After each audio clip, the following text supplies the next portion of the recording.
दोस्तों हम लोग केदारनाथ का ट्रैक शुरू कर रहे हैं। 3 भाई हमेशा से हम लोग ट्रैक्स पे निकलते रहे हैं, पर इस बार हमने सोचा है कि थोड़ा अपने आप को अपनी यादों को ताज़ा रखने के लिए आगे के लिए हम लोग कुछ अपने पर्सनल मेमोरीज़ के लिए कैप्चर भी करेंगे।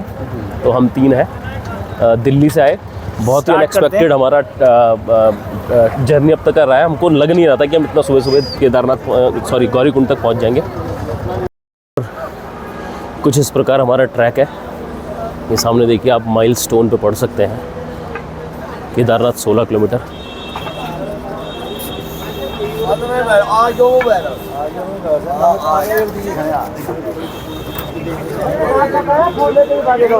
काफ़ी भीड़ है। इधर की नहीं, अरे हमारी निकालो। मैं एक फोटो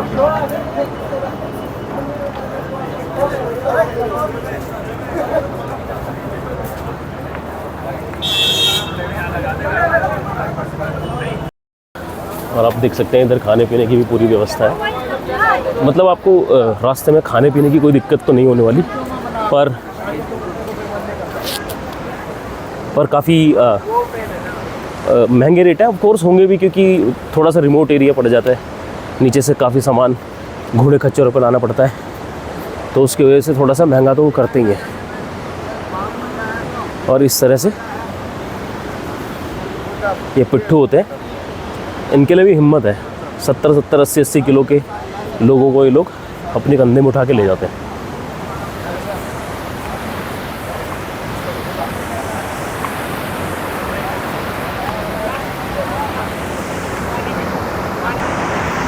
और देखिए नीचे कितना खूबसूरत पानी बह रहा है, लेकिन लोगों ने हर बार की तरह सारा कूड़ा जरी फेंका हुआ है। इसे कौन साफ़ करेगा? हम लोग उम्मीद करते हैं कि सरकार साफ़ करेगी, लेकिन सरकार क्यों साफ़ करेगी? हमें खुद ही फेंकना नहीं चाहिए कूड़ा, नहीं तो एक दिन ऐसा होगा कि यहाँ आना मुश्किल हो जाएगा।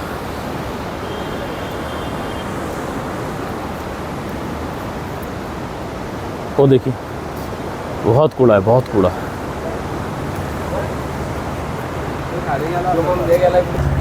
और कुछ इस तरह से आप लोग सोवेनियर्स भी ले आ सकते हैं। ये केदारनाथ जी का मंदिर का एक मॉडल तैयार कर रखा है।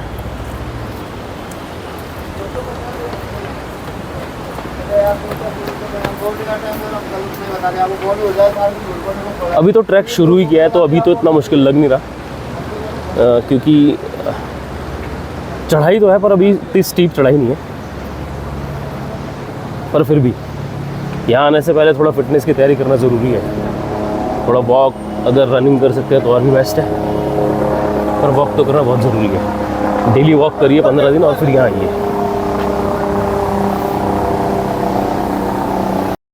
आगे बढ़ते हुए कुछ इस तरह से खाने पीने की दुकानें हैं, और सारा का सारा इंतज़ाम है इसमें। चाय, पानी, नाश्ता, चिप्स, चढ़ने के लिए इसमें डंडे वंडे के, तो यहाँ से भी आप अपना ज़रूरत का सामान ले जा सकते हैं ऊपर के लिए। पर ज़रूर ये सोनप्रयाग से महंगा होगा।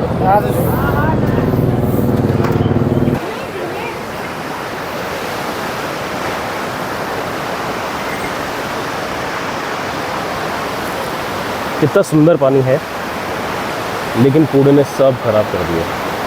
जहाँ देखो प्लास्टिक, मलबा, कपड़े। ये हम सबको समझना चाहिए, हम सबकी नैतिक जिम्मेदारी है।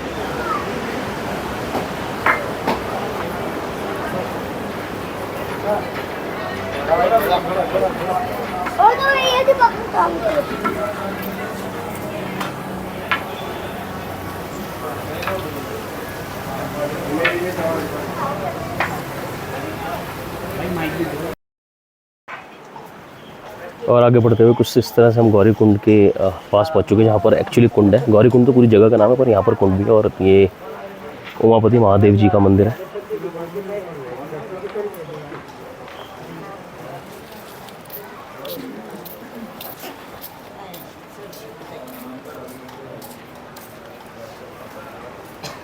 और ये रास्ता कुंड की तरफ जाता है।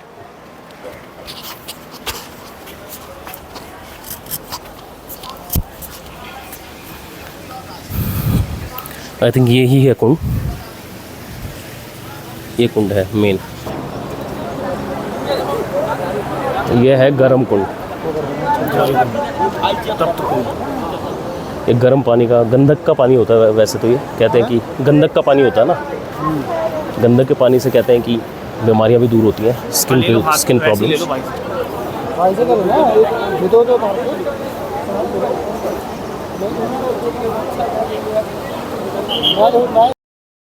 और कुछ इस तरह से ट्रैक है, कहीं कहीं पर चढ़ाई है पर कहीं ज़्यादातर प्लेन ही है। मतलब जो बेसिक ट्रैक करना चाहता है उसके लिए शायद अभी तक तो मुझे लग रहा है ठीक ही है बेसिक ट्रैक के लिए। मतलब इसकी मैं शायद 2 या 3 इसकी रैंकिंग होगी। कहते 5 और 6 वाले रैंक बहुत ज़्यादा खड़ी चढ़ाई वाले ट्रैक होते हैं। कुछ इस तरह से सरकार ने कुछ चेतावनियाँ यहाँ पर लिखी हुई हैं और उसी काफ़ी फ़ायदा है इन चेतावनियों का, अपना और अपने परिवार वालों का और दोस्तों का आप लोग ख्याल रख सकते हैं। ये जगह भी ऐसी है, पत्थर गिरने का खतरा तो है, और एक खूबसूरत सा झरना यहाँ से नीचे की तरफ गिर रहा है और यहाँ से होता हुआ ये देखिए बहुत अच्छा। और इस ट्रैक पे हमारे साथ हैं जय और दीपक और कैमरामैन सुधीर।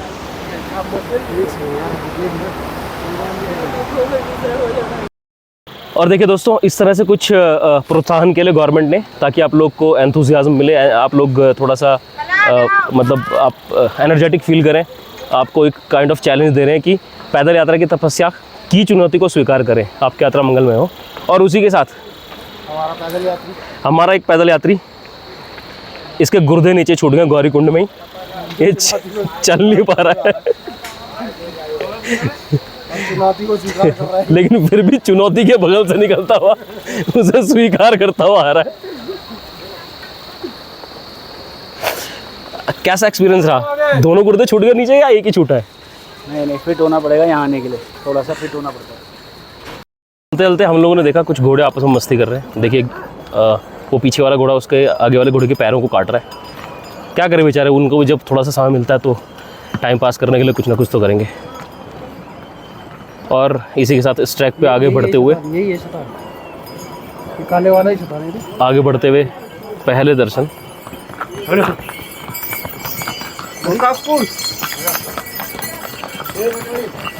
देखिए स्नो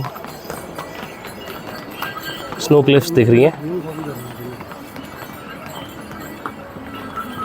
और अगेन आपको ले चलते हैं उनकी मस्ती को दिखाने के लिए।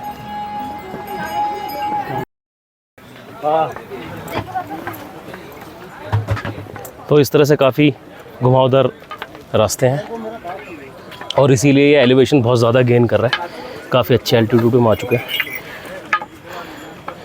अगर कहीं पर मुझे कोई साइन बोर्ड दिखेगा तो मैं बताऊंगा हम इस समय कौन से कितने एल्टीट्यूड पे हैं, और उस तरफ शायद जाना है।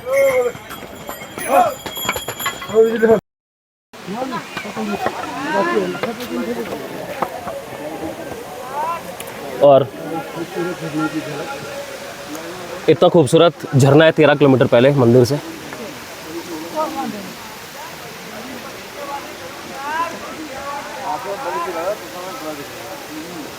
और आगे एक पुल है जो काफ़ी संकरा है।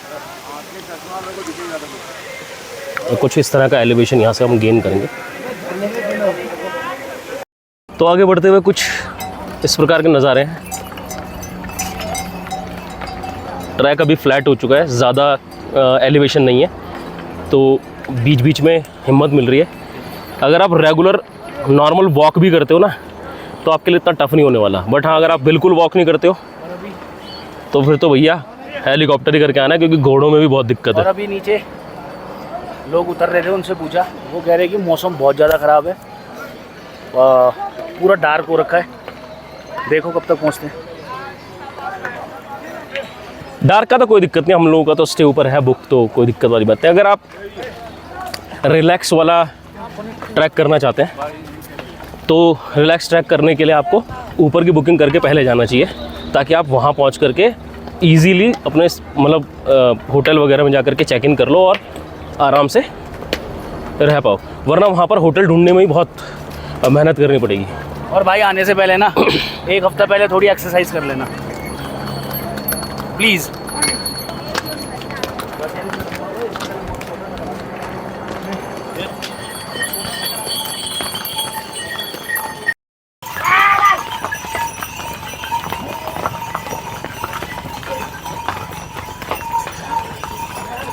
अभी क्योंकि दर्शन के लिए कुछ कम ही दिन बचे हैं, इसलिए बहुत कम यात्री हैं और इसलिए फिर भी चलने में इतनी प्रॉब्लम नहीं हो रही है, वरना ये घोड़े खच्चरों के कारण चलने में बहुत दिक्कत होती है।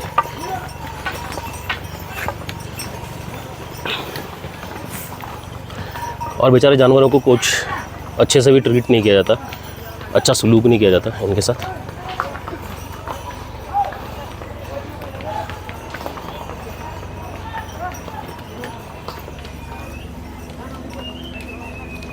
ये देखिए क्राउड इतना ज़्यादा नहीं है, और शायद इसका कारण ये भी है कि आज शुक्रवार है, शनिवार इतवार में ज़्यादा भीड़ आती होगी क्योंकि छुट्टी के दिन रहते हैं।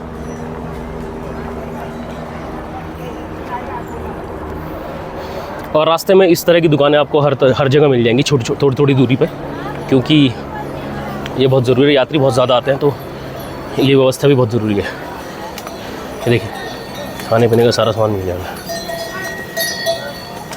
मैगी बन रही है,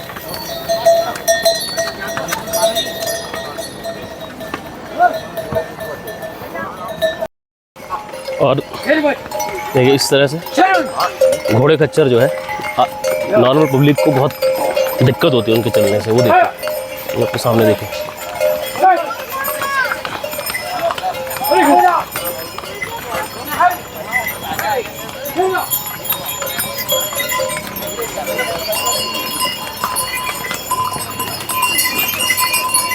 और इस तरह टॉयलेट और पानी की व्यवस्था भी हर जगह पर होगी। वो पीछे एक गवर्नमेंट का टॉयलेट है, ये पानी की व्यवस्था है। और फिर दोबारा से एलिवेशन, इसको दे ये तेज है। बढ़ते हुए कुछ इस तरह से ट्रैक थोड़ा सा फ्लैट हो गया और यहाँ से पहली झलक दिखती है रामबाड़ा की, वो ऊपर, वो वहाँ पर रामबाड़ा की फॉग होने के कारण क्लियर नहीं है, बट यहाँ से पहली झलक दिख जाती है। अभी तो बहुत जाना है और जाएंगे, भोले बाबा का आशीर्वाद रहा तो बिल्कुल जाएंगे।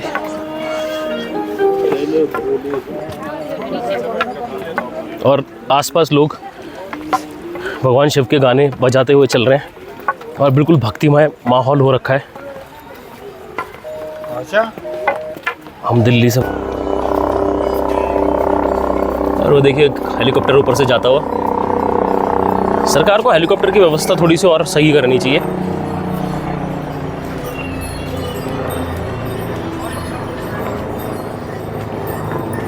दोस्तों केदारनाथ के इस धार्मिक स्थल में ट्रैक करते करते हम लोगों ने 6 किलोमीटर का रास्ता कवर कर लिया है। लगभग 12 से 13 किलोमीटर अभी हमें और जाना है और बहुत मज़ा आ रहा है। कहीं कहीं पर बहुत ज़्यादा खड़ी चढ़ाई है, पर कहीं कहीं पर बिल्कुल प्लेन है, तो जो सांसें हैं वो वापस हम गेन कर ले रहे हैं। इतनी ज़्यादा सांस नहीं फूल रही है और इतनी को जल्दी भी नहीं है, हम लोग धीरे धीरे चल रहे हैं क्योंकि हम लोगों ने रात को वहीं स्टे करना है और मंदिर के दर्शन का प्लान हमारा कल सुबह अर्ली मॉर्निंग का है, कपाट खुलते ही। तो दोस्तों अभी हम पहुंच चुके हैं भीमबली पे।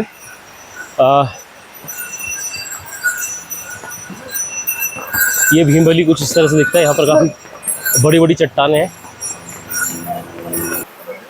तो दोस्तों कुछ मान्यताओं के अनुसार ये यहाँ पर ये जो शिलाएं शायद भीम जी ने रखी थी जब वो केदारनाथ की तरफ आए थे, और उसके बाद केदारनाथ पहुँच के उन्होंने पांडवों ने मंदिर का निर्माण किया था। फिर भी अगर मैं गलत हो तो प्लीज़ कमेंट करके मुझे बता दीजिएगा, मेरी भी नॉलेज गेन हो जाएगी। तो कुछ इस तरह से दिखता है,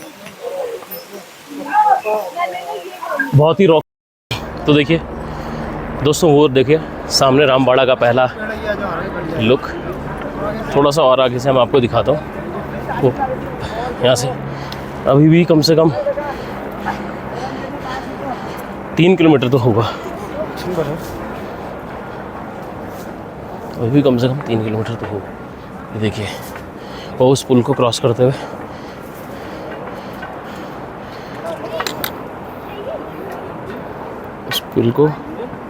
इस पुल को क्रॉस करते हुए यहाँ से ऐसे जाके वहाँ जाना है, वो है रामबाड़ा है।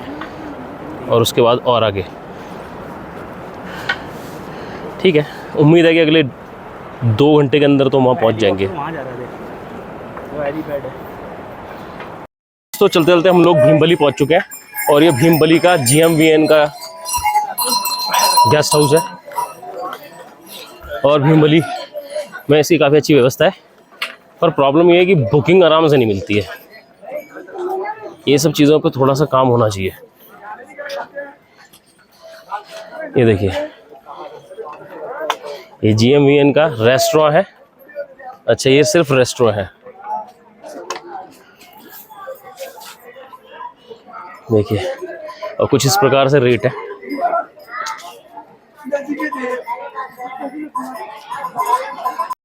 भीमबली के बाद कुछ इस तरह से 2 रास्ते कटते हैं। हम लोग ऊपर वाले रास्ते में आ गए, फिर एक रास्ता नीचे जाता है इस तरह से और ऐसे होता हुआ और लूप लेता हुआ और फिर दूसरी तरफ और दूसरे वाली साइड में पहाड़ के और फिर अगेन वहाँ से एलिवेशन लेते ऐसे यहाँ तक आएंगे। अब हम लोग इस रास्ते पे बढ़ चले। ये देखिए, ये वाला था नीचे वाला, हम ऊपर वाले पे चल रहे हैं और आगे जा कर के वो वहाँ पर एक पुल है, मैं आपको दिखा देता हूँ।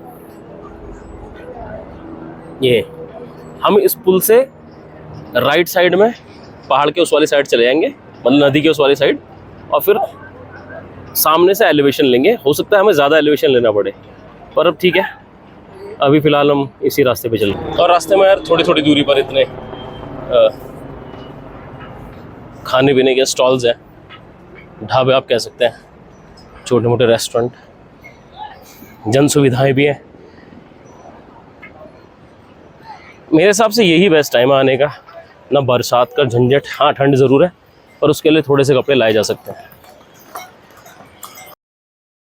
तो दोस्तों, हम ऑलमोस्ट रामबाड़ा पहुंचने वाले हैं और ये कुछ इस तरह से पुल क्रॉस करके हमें ऐसे बहुत तीखी चढ़ाइयाँ चढ़ते हुए जाना है।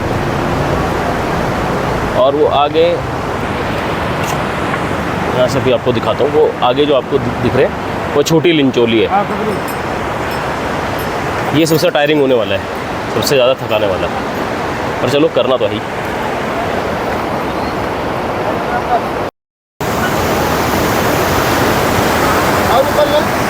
ये हम लोग इस समय पुल से पार कर रहे हैं, लिंचोली की तरफ जाएंगे रामबाड़ा से होते हुए। वो अभी वहाँ ऊपर जाना, वहाँ बहुत स्टीप चढ़ाई होने वाली है। ये सबसे खतरनाक टायरिंग पैच होने वाला है।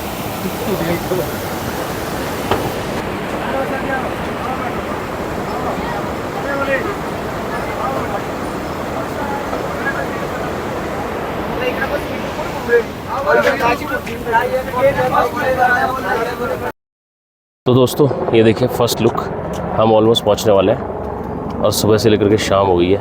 एक्चुअली सर्दियों का समय भी है, तो फिर जल्दी उजाला चले आता है, अंधेरा सा होने लगता है। अभी अंधेरा तो नहीं हुआ, पर हो जाएगा अगले 2 घंटे में। हमको टॉप पे जाना है। तो दोस्तों, हम लोग अभी केदारनाथ से जस्ट 2 किलोमीटर 2.5 किलोमीटर पहले हैं। और अगर आप देख पाएँ तो पीछे की तरफ आपको पीछे का पहाड़ जो बर्फ़ से ढका हुआ, देखिए कितना सुंदर दिख रहा है। और उसके नीचे वाला जो छोटा पहाड़ है, वहाँ पर चौड़ाबाड़ी लेक है, जहाँ से उस समय पानी आया था। देखिए कितना सुंदर लग रहा है।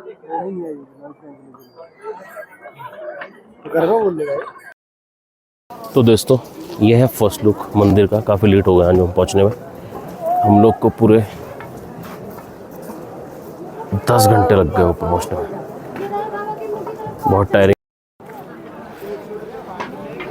तो आसपास काफ़ी रहने की व्यवस्था है, पर मेरा सजेशन ये है कि पहले से अगर बुक करके आ सकते हो तो आइए। लास्ट मोमेंट पे बहुत महंगा कर देते हैं लोग, हमारे साथ भी वही हुआ है।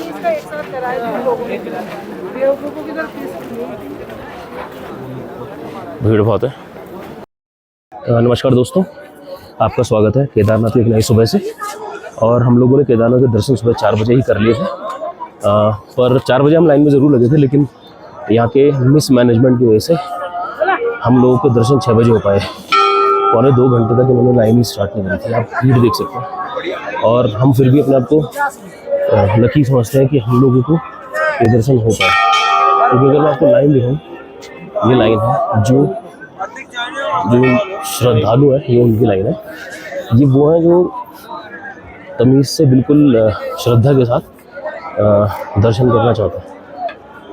लेकिन मैनेजमेंट ऐसा है कि वो चाहते हैं कि ये लोग पैसे दें और पीछे के दरवाजे से खुद पैसे परेशान होकर के पीछे के दरवाजे से और फिर जल्दी दर्शन के लिए पहुँचे। आप लाइन देख सकते हो, ये लाइन चल रही है और ये लाइन का मुझे कोई अंत नहीं दिखाई दे रहा, बिल्कुल लास्ट तक है। कोई व्यवस्था नहीं है यहाँ की व्यवस्था में। बिल्कुल यहाँ की मतलब सरकार को इस यहाँ की व्यवस्था के बारे में सोचना चाहिए। हम लोग आई थिंक हम में से बहुत सारे लोग वैष्णो देवी भी गए होंगे और वैष्णो देवी में भी इतनी ही भीड़ आती है। चले मान लेते हैं कि इससे कम आती होगी, लेकिन वहाँ का मैनेजमेंट बहुत अच्छा है। यहाँ का कोई मैनेजमेंट नहीं है। होटल्स मनमाने रूप से चार्ज कर रहे हैं और बेसिक अम्यूनिटीज़ भी होटल्स नहीं दे रहे। हम लोगों को भी बहुत महंगा होटल मिला, ठीक है, हमें दर्शन करने थे तो हमने ये किया। अब आप मंदिर देख सकते हैं, मंदिर का मुख्य मतलब ये मुख्य मंदिर है, ये मुख्य दरवाज़ा है। इधर से श्रद्धालुओं को एंट्री मिलती है और ये बिग बैक डोर है, पीछे वाला दरवाज़ा। यहाँ से वीआईपी एंट्री है। वीआईपी एंट्री बोले तो कुछ नहीं, या तो आप बहुत रसूखदार हो, आपकी बहुत जान पहचान हो, और या तो फिर आप पैसे खर्च करने को तैयार हो। और मनमाने ढंग से ये लोग पैसे वसूल कर रहे हैं। आप ये देख सकते हैं भीड़, जय बाबा के अभी भीड़ देख सकते हैं।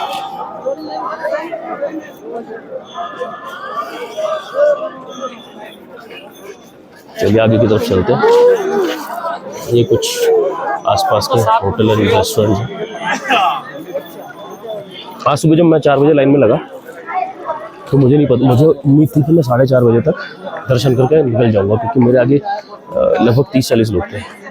परंतु यहाँ के मैनेजमेंट ने दरवाज़ा ही नहीं खोला पौने 2 घंटे तक और वीआईपी एंट्रीज कराते रहे, वीआईपी दर्शन कराते रहे लोगों को।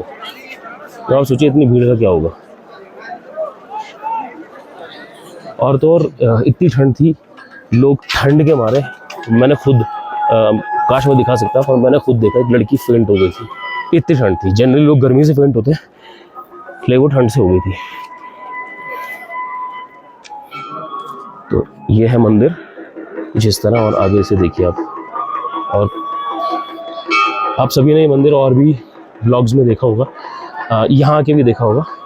तो कुछ इस तरह से पीछे के पहाड़ है और वो ऊपर चौरावाड़ी लेक है, वहाँ तो हम नहीं जा सकते अभी।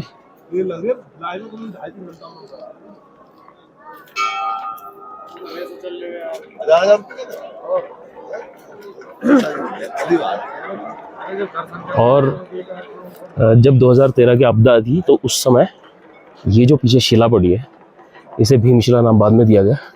इस शिला के कारण जो पानी था वो 2 हिस्सों में बट गया और ये मंदिर जो है उसको आज भी है। ये भगवान की लीला ही है, पर अगर इस तरह से यहाँ पर लूट मची रहेगी तो ऐसे हादसे तो आगे भी होंगे ही होंगे। और मैं कोई यूट्यूबर नहीं हूँ, पर मैंने देखा है कुछ यूट्यूबर्स इस चीज़ को हाईलाइट नहीं करते हैं और नहीं बताते कि यहाँ पर क्या है। हो सकता है उनके साथ ये सब नहीं हुआ, पर मेरे साथ हुआ है। मैंने अपनी आंखों से देखा कि किस तरह से ये हर एक पंडित मंदिर के अंदर दक्षिणा के नाम पे कभी इतने पैसे दे दो, कभी उतने पैसे दे दो। पंडितों को ये नहीं करना चाहिए मंदिरों में, ये और यहाँ नहीं और भी मंदिरों में होता है, पर ये बहुत गलत है। प्रशासन को इसके ऊपर ध्यान देना चाहिए, जो कि वो नहीं दे रहे।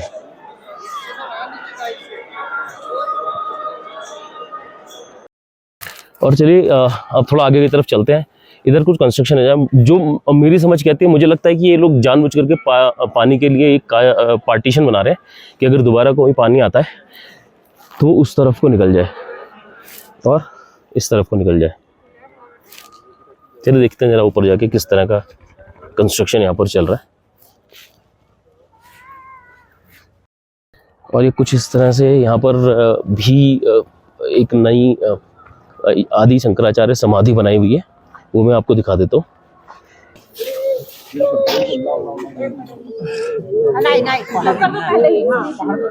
इस तरह से नज़ारा है। फिर आदि शंकराचार्य समाधि से पीछे की तरफ अगर मंदिर की तरफ देखते हैं तो ऐसा नज़ारा रहता है। और अगर आप ऊपर देखेंगे तो यहाँ पर ये भैरव देवता का मंदिर है।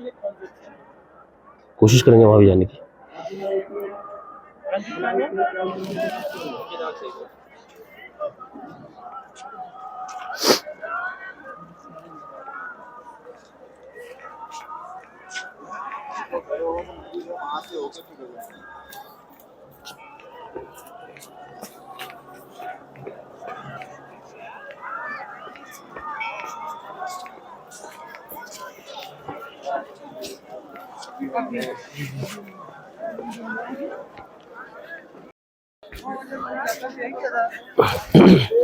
और ये वो भीमशिला है जिसके बारे में सभी जानते हैं कि जब 2013 की त्रासदी हुई थी तो पानी को इसी शिला ने दो भागों में विभाजित करके मंदिर को सुरक्षित किया था।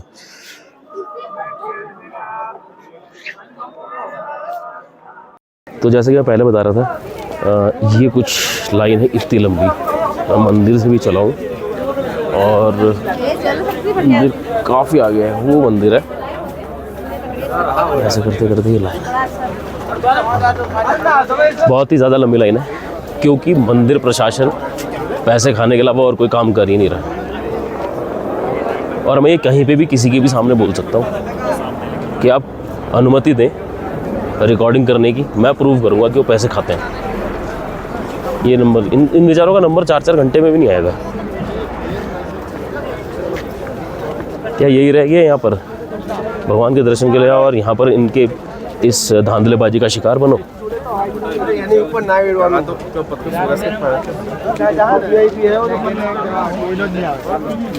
ये देखिए, कोशिश कर रहा हूँ पूरी लाइन को मैं रिकॉर्ड कर सकूँ आपको दिखाने के लिए कि कहाँ तक ये लाइन।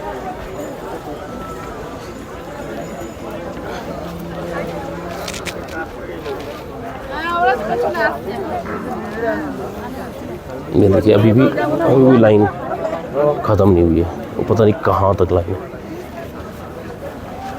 भाई कब से लगे लाइन में? कब से लगे? 1 घंटा। ये सबसे पीछे जो लगे वो 1 घंटे में। मैंने शुरुआत वाले लोगों से पूछा था, कोई 3 घंटे बोल रहा है, कोई 2 घंटे बोल रहा है। एवरेज सबसे पीछे वाले आदमी का नंबर 4 घंटे से पहले नहीं आएगा, जिस तरह का इनका रैकेट चल रहा है। लाइन है ना, ये देखिए, अभी तो लाइन का पता ही नहीं कब तक है, कहाँ तक है। ये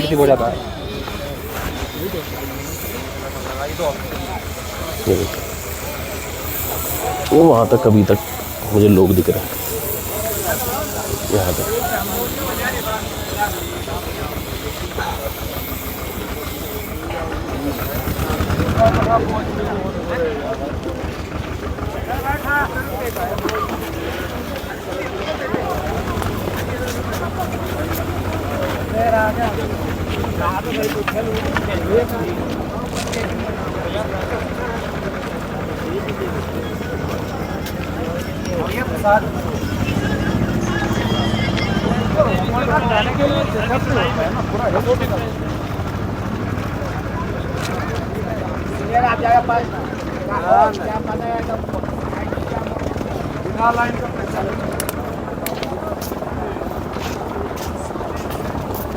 यहाँ पर जाकर के लाइन ख़त्म हो रही है। ये 3-3, 4-4 घंटे तक ये बेचारे लाइन में रहेंगे। तो ये है कुछ इस प्रकार केदार नगरी। भगवान के लिए पूरी श्रद्धा है, पर यहाँ का मैनेजमेंट के लिए दिल से बहुत बहुत बुरी बातें निकल रही हैं। सिर्फ पैसा खाने का काम कर रहे हैं वो लोग। धन्यवाद। तो दोस्तों, ये है हेलीपैड। यहाँ पर एक बार में 2 हेलीकॉप्टर लैंड करते हैं। वहाँ पर अगर आप देखेंगे आगे हेलीपैड के सर्कल्स बने जहाँ पर वो उतरते हैं। और यहाँ पर ये लोग हैं जो हेलीकॉप्टर से आ रहे हैं या उनका इंतज़ार कर रहे हैं वापस जाने के लिए। ये भीड़ वो है जो वापस जाने का इंतज़ार कर रही है, क्योंकि आने वाले ऑफ कोर्स यहाँ इंतज़ार नहीं करेंगे, मंदिर की तरफ चले जाएंगे। तो अभी लेकिन हेलीकॉप्टर का भी क्या फ़ायदा है, हेलीकॉप्टर से कोई यहाँ पर आएगा ये सोच के कि उसे थोड़ी देर में वापस जाना है, और उसे मंदिर के मैनेजमेंट की वजह से 4-4 घंटे लगेंगे लाइन में, तो पता नहीं कैसे ही होगा। अगर तो फर्स्ट शुरू के 1-1.5 घंटे में वो हेलीकॉप्टर से आ जाता है तो शायद शाम को पहुंच भी जाए वापस, पर अगर वो दोपहर के बाद हेलीकॉप्टर से आया तो आई बैट कि वो नहीं पहुंच पाएगा सेम डे वापस, पैसे ही देने पड़ेंगे उसे। और आप देख सकते हैं एक हेलीकॉप्टर अभी अभी आया है वहाँ से, मैं थोड़ा सा जूम करके आपको दिखाने की कोशिश करता हूँ।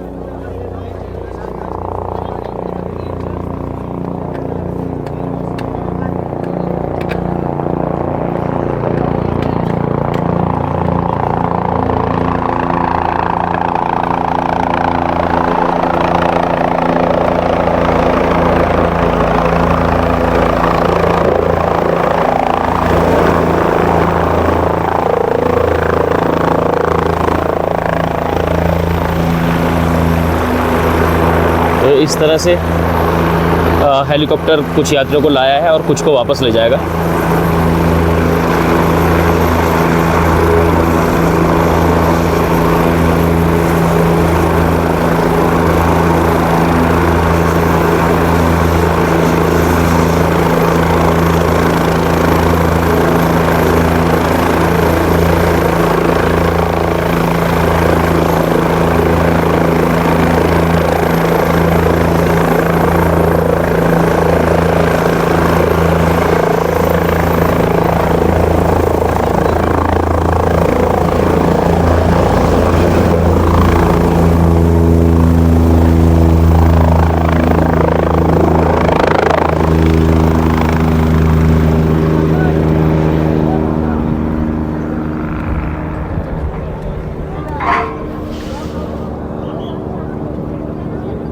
तो कुछ इस तरह से हेलीपैड की सर्विसेज है। पानी और टॉयलेट की व्यवस्था बिल्कुल नहीं है, और ये लोग बोलते हैं कि 100 रुपये में या 150 रुपये में पानी मिल जाएगा गर्म, लेकिन ये लोग नहीं कर पाते अरेंजमेंट, इतने सारे लोग होते हैं। तो उस हिसाब से आप लोगों को अपनी डिसीज़न लेना है कि आप यहाँ पर रुकना चाहते हैं, नीचे जाना चाहते हैं, टेंट पर रुकना चाहते हैं या होटल लेना चाहते हैं, क्योंकि टेंट में सच में टॉयलेट और पानी की बहुत व्यवस्था अच्छी नहीं है। बेसिकली ये बेस कैंप है, और यहाँ से आगे 1-1.5 किलोमीटर के आसपास, बल्कि 2 ही होगा, मंदिर है। तो कुछ इस तरह से है ये, और घोड़े तो इससे आगे अलाउड ही नहीं है, पीछे यहीं रोक दिए जाते हैं। कुछ रेस्टोरेंट्स हैं यहाँ पे, ढाबे। अगर आप गौरीकुंड से घोड़ा करते हैं तो वो बेस कैंप तक ही आपको लेके आते हैं, तो यहाँ से फिर भी आपको 1.5 किलोमीटर के आसपास वॉक करके जाना पड़ेगा। 1.5 से ऊपर ही होगा जहाँ तक मैंने एक्सपीरियंस किया है। जैसे कि ये इस ट्रैक को 16 किलोमीटर बताते हैं, बट बिलीव में ये कम से कम 22 से 23 किलोमीटर है गौरीकुंड से, क्योंकि ये 16 किलोमीटर पुराने वाले रास्ते से पड़ता था, जो कि अब है नहीं। तो ऐसा कुछ हिसाब है। और जो होटल्स में नहीं रह पाते हैं और टेंट वगैरह में, तो उनके लिए सुलभ की व्यवस्था है यहाँ पे। पर ये सुबह सुबह तो बहुत अच्छी लगती है। जैसे जैसे दिन बीतता है, फिर ना यहाँ पर कोई सफाई कर्मचारी होता है, ना पानी होता है, तो थोड़ा दिक्कत तो है। और देखिए एक और हेलीकॉप्टर आता हुआ।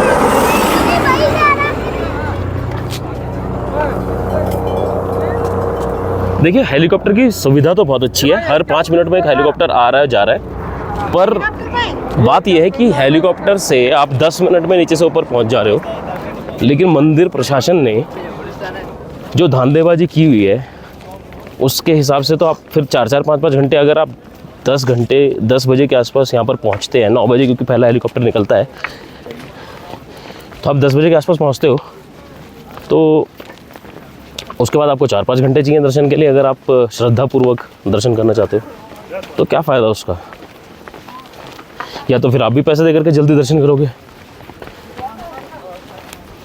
कुछ सवाल हैं जिनका आंसर दिया जाना चाहिए।